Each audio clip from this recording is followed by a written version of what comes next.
Alam mo na kung bakit ka kakaganyan. Lumulutang, nasasayang ang buhay mo, at ang ibinubulong ng iyong puso. Natutulog ba ang Diyos? Natutulog ba?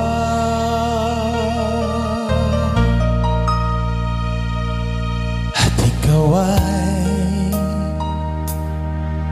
kaagad sumusuko. Konting hirap at unting pagsubok lamang. Bakit ganyan? Nasaan ang iyong tapang?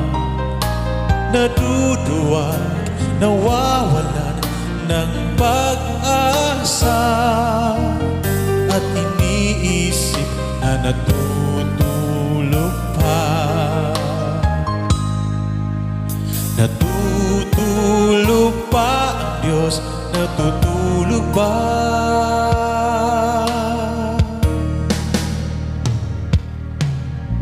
Sikapin mo, pilitin mo, tibayan ang iyong puso. Tanging ikaw ang huhubog sa iyong bukas. Huwag mo sanang akalain natutulog pa ang Diyos. Ang buhay mo ay mayroong halaga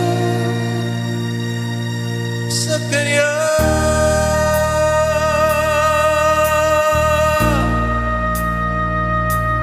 Dapat nga ba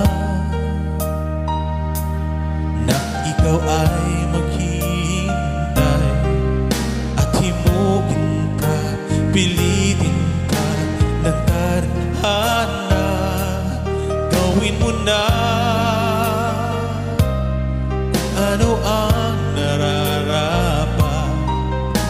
Magsikap ka at magtiwala sa may kapal.